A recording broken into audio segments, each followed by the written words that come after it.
अस्सलाम वालेकुम दोस्तों, शाह नज़ीर चौधरी ऑफिशियल में खुश आमदीद।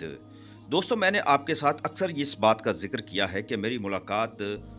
हज़रत सूफ़ी हकीम लियाकत साहब से हुआ करती थी, जो हज़रत सूफ़ी बरकत अली लुधियानवी के बड़े ही प्यारे और बड़े ही चहेते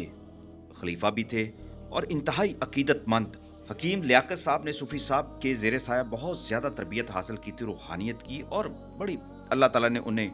करम अता फ़रमाया था, बहुत सारे अलूम से उनको फैज़याब किया था। मेरी जब जब हकीम साहब से मुलाकात हुआ करती थी लाहौर में शाहनूर के सामने सैदपुर के इलाके में, चूँकि उनका मतब था,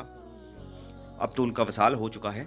लेकिन जब मेरी उनसे मुलाकात होती थी, मुख्तलिफ रमूज़ पर बात हुआ करती थी, सूफ़ी साहब के जो अज़कार हुआ करते थे, ख़ास तौर पर उसकी बारीकियों पर और उसके इसरार के हवाले से बहुत सारी ऐसी बातें मैं उनसे कर जाया करता था, बड़ी शफ़क़त फ़रमाया करते थे।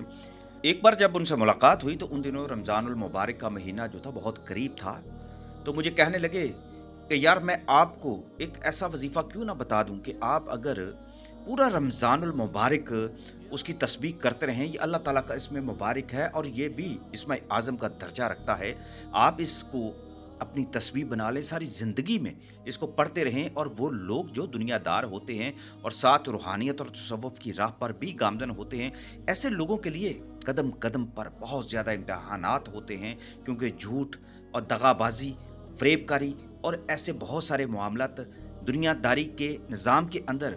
इंसानों को उनसे वास्ता पड़ता है, तकालीफ उनको उठाना पड़ती है, लेकिन वो चाहते हैं तकवा भी उनका बरकरार रहे और अल्लाह ताला उनकी शर्म व हया भी कायम रखे और मसाइब से भी बचा के रखे और लोगों की नफ़रत से, हसद से, कीने से उनको बचा कर रखे, ताकि वो उसको नुकसान ना पहुँचा सकें। अल्लाह ताला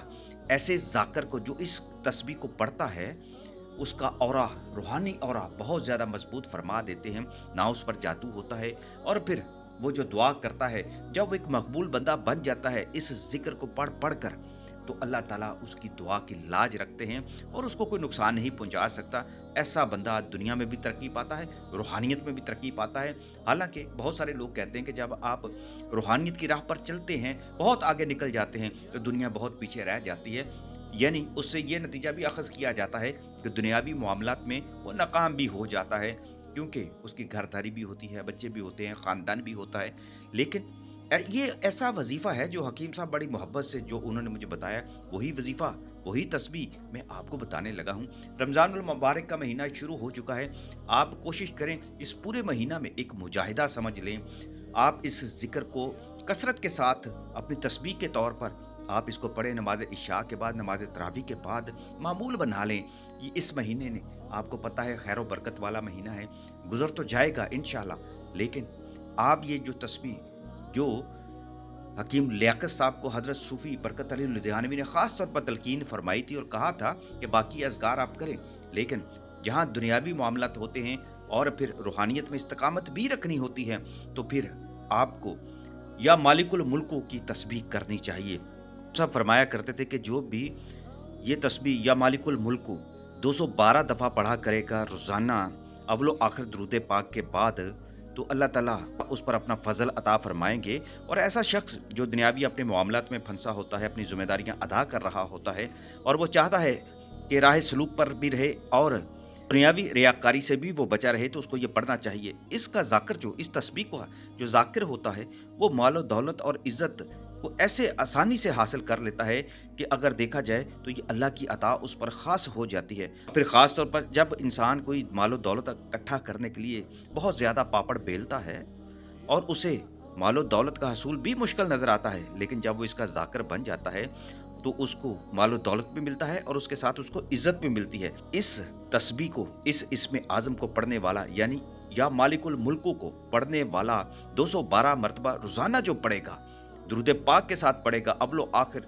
3 बार पढ़ लें, 11 बार पढ़ लें, दुरूद पाक जितना भी ये पढ़ लें, अल्लाह ताला उसमें खैर व बरकत अता फ़रमाते हैं। और उसके बाद आप या मालिकुल मुल्क को पढ़ना है और पूरे यकीन के साथ पढ़ना है, और ऐसा बंदा किसी सूरत नाकाम नहीं होता। उसकी सारी हाजात पूरी हो जाती हैं। ज़िंदगी की आप समझते हैं कि दौड़ लगी हुई है, मसाइब इंसान का पीछा करते हैं और वो आगे-आगे दौड़ रहा होता है। कोई ऐसा वक़्त नहीं होता कि उसे कोई मुश्किल या हाजत पेश ना आए। लिहाज़ा ऐसे शख्स को चाहिए तस्बीह पढ़ा करे और अल्लाह के हज़ूर खड़ा हो जाए, 2 नवाफ़िल हाजत के पढ़े और फिर उन नवाफ़िल के बाद 212 दफ़ा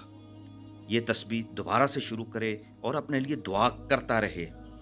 हकीम साहब तो फरमाया करते थे कि मैंने ये तस्बीह अगर किसी ऐसे बंदे को दी जो सियासत में आना चाहता था, तो वो हर इलेक्शन जीत जाया करता था, चाहे उसका इलेक्शन उसके इलाके का होता या उसके किसी डिपार्टमेंट का होता। हकीम साहब तो मज़े से ये बताया करते थे कि बहुत सारे वकला ऐसे हैं जो अपनी सियासत में आते हैं और इलेक्शन लड़ते हैं, तो उनमें से बहुत सारे कामयाब भी हो जाते हैं और अल्लाह ने फिर उनको ऐसे भाग लगाए कि उनमें से बहुत सारे ऐसे वकील जो थे, वो फिर ऊपर वाली मंजिलों तक भी पहुँच गए। अल्लाह ताला उन्हें इक़्तिदार के ईवानों तक ले गया था। ये बड़ा तगड़ा इसमें आज़म है दोस्तों, इसको अपनी ज़िंदगी में मामूल बना लें और इसी रमज़ानुल मुबारक में आप शुरू कर दें। जब भी आपको ये तस्बीह पढ़ने का मौका मिले या आपको सुनने का मौका मिले, उसके बाद आपके रमज़ान का महीना है या रमज़ान के बाद का महीना है, फिर भी इसको अपना मामूल बना लें। रमज़ान में तो ख़ास तौर पर करें और उसके बाद भी आप इसको जारी और सारी रखें। अगर रमज़ान के बाद आपको ये मौका मिले इसमें आज़म को जानने का, समझने का, तो उसके बाद भी आप कम से कम 30 दिन तक तो ये तस्बीह लाज़मी करें और उसके बाद चलते-फिरते, उठते-बैठते, गाड़ी चलाते हुए कहीं भी अपने काम में मसरूफ़ रहा करें, तो इस तस्बीह को पढ़ते रहा करें। इंशाअल्लाह अल्लाह ताला जो सारे जहानों का मालिक है, जो भी इसका ज़ाकिर होता है, उस पर फिर ख़ास शफ़क़त फ़रमाते हैं अल्लाह ताला।